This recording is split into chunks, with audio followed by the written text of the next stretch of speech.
A few years back, around the holidays, I got a book from Dan Guerrero. It was called Rome, 1960. Has anybody read that one? It detailed, of course, the 1960 Summer Olympics, which many thought were world-changing.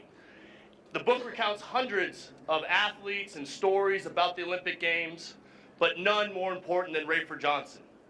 And that Games had Cassius Clay win the gold medal in boxing, but he wasn't the most famous athlete in the village. In that book, Rafer is said to say that when he knew he was ready to compete, he had butterflies in his stomach. Is that right? Well, I have butterflies in my stomach. I don't know what I'm competing for, but I'm really nervous in front of you, Rafer and Betsy. I'm honored to be joined by all of you, and I want to bring up our distinguished speakers here in a second, but before I do so, I want to recognize those that are here in the audience. We've got some unbelievable people here. We've got campus dignitaries. We've got Hall of Famers, a lot of them. We've got current and former coaches, head coaches. We've got current and former student athletes. We've got unbelievable supporters of UCLA and UCLA athletics. And of course, we've got those guests that are here for Bruin Family Weekend. Welcome all of you to beautiful Drake Stadium. Before I introduce our first speaker, I did want to mention one other part of the book that I really caught my eye. It mentioned that after Rafer won the gold medal in the decathlon, which he was named the world's greatest athlete, it said that no one could question Rafer's sense of purpose or goodwill. Today we celebrate both Betsy and Rafer Johnson and the Johnson family for your sense of purpose and your sense of goodwill. Thank you guys very much. Our first speaker today, in his 13th year as Chancellor, I hear a whoa. He's brought UCLA to new heights in almost every aspect, including for several years now in a row being named the #1 public institution in the country, which is pretty awesome. Ladies and gentlemen, please welcome UCLA Chancellor Gene Block.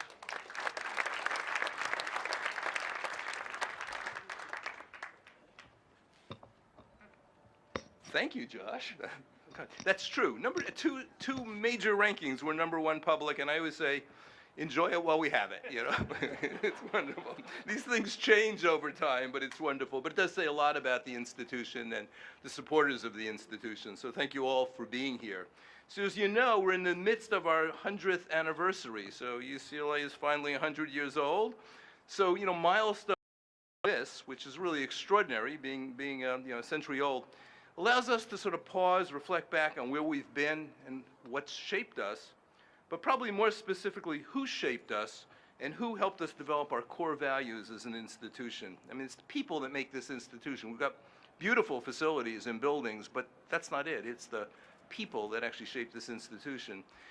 And as we tell the story of UCLA, it would not be complete without the story of Rafer and Betsy Johnson. Many of you know some of the chapters of Rafer's story: Olympic gold and silver medalist for the decathlon, torchbearer for the '84 Olympics, founder of the Southern California Special Olympics, and a community builder of bridges here, important figure in the civil rights movement and philanthropist. I mean, has really done it all. This is a family that has really accomplished. We'll never forget all these accomplishments, but we might take some time to recognize the other ways in which Rafer and Betsy Johnson inspire us every day. They're loving spouses to each other, their parents and grandparents, and to a beautiful family.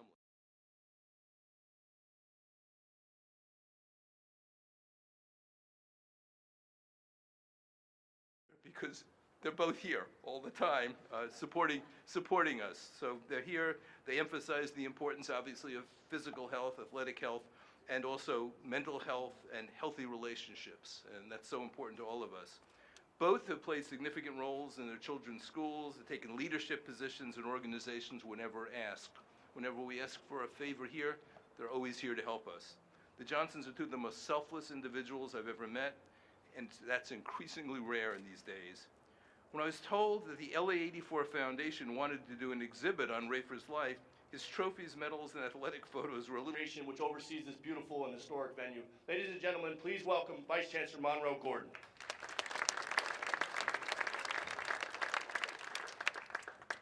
So good afternoon, everyone. Good afternoon, everyone. thought Josh warmed you up.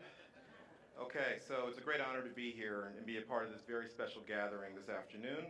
I'd like to congratulate the Johnson family on this wonderful occasion. As educators at the #1 public institution in the country, let me try it again. As educators at the #1 public institution in the country, we are continuously looking for ways to support our students and their development as community leaders during their time here at UCLA. Often in student affairs, this means providing students with resources, guidance, and assistance through our programs so that they can become more resilient in the face of life's challenges. From a broader perspective, it could also mean showing students how they as individuals have the power to impact the world in a positive, meaningful, and lasting way. Standing here, I cannot think of better role models who exemplify the ideals that we hold in the Bruin community as these former students, Betsy and Rafer Johnson. The Johnsons not only capture the spirit of athleticism, but the achievement, resilience, service-minded life, and accountability that we seek to inspire in all of our Bruins as leaders and humanitarians. Their example reminds us to ask the question of how can I impact things in a positive way, and how can I serve?